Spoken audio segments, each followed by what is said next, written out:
ng mga panahong wala kang makapitan. Mga bisig at balikat ko ang nagsilbi mong sandalan. Nang wala kang malapitan, hindi ako lumayo sa'yo at hindi kita iniwan. Ang mga gabing, tanging kadiliman lang ang iyong natutunghayan. Inalay ko sa'yo ang aking liwanag kahit alam kong lilim ang patutunguhan. Nang mga sandaling ika'y naging mahina, ako yung pader na nagsilbing harang sa mga laban na maaaring ikadulog mo. Ako yung dati mong sandalan. Ako yung dati mong takbuhan. Ako yung payong na sumasalo sa bigat ng bawat patak ng ulan. Ako yung dati mong tahanan na palagi mong inuuwian. Palagi kitang pinipili. Paulit-ulit na pagpapatawad kahit mas lumalalim na yung hapde. Palagi kang pinapakinggan kahit boses mo na ang nagiging dahilan kung bakit ako nasasaktan.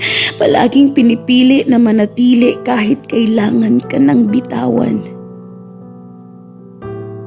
Walang ibang hiningi.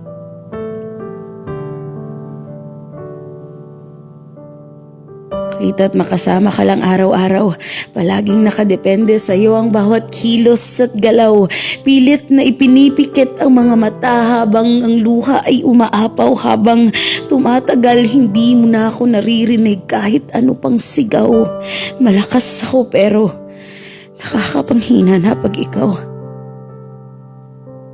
Hinilit ko pa kahit hindi na dapat. Wala ka ng ibang nakikita kundi yung mga pagkakamali ko sa lahat. At habang patagal yung pagiging sobra ko'y hindi na nagiging sapat. Hanggang sa hinilit ko na lang kayanin at tanggapin ang mga pagbabago. Alam kong hindi ka sinungaling ngunit hindi nakapani-paniwala sa tuwing sinasabi mong mahal mo ako. Mahal mo ako.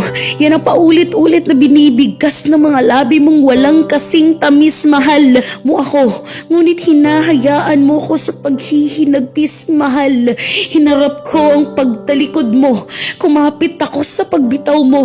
Bumalik ako sa pag-alis mo. Mahal. Pinagod mo ko. Nakakapagod ng magising kada madaling araw na may mabigat na dibdib at tinatanong ang sarili kung bakit hindi ako naging sapat. Nang dati-rati sinasabi mo sa akin na ako'y iba sa lahat, mahal. Ba't hindi ka naging tapat? Nakakapagod ng tumanggap ng mga pangakong paulit-ulit din namang hindi tinutupad.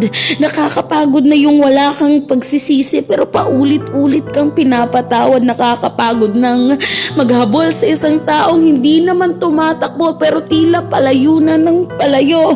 Mahal, pinagod mo ko. Pilit kong kinaya kasi mahal kita.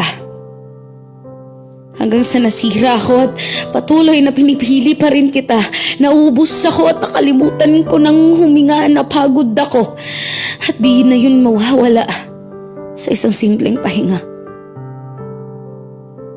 Tagal-tagal din yung panahon na natakot ako na baka ika'y mawala. At sa wakas ay nagising na ako at kinaya na lang bigla. Magiging masaya ako may dumating man o wala. Dahil kaya ko nang angkinin ang sarili ko. Kaya ko nang wakasan ng aklat na mas maraming sakit ang bumakat. Kaya ko nang maging malakas kahit mas malakas pa ang panghihina. Kaya ko nang mapawi ang mga pagod na hindi na ikaw ang aking nagsisilbing pahinga. At salamat sa binigay mong kalayaan at ako'y sa wakas na nakahinga. Ako'y magsisimulang muli. At ako muna sa panibagong pahinga.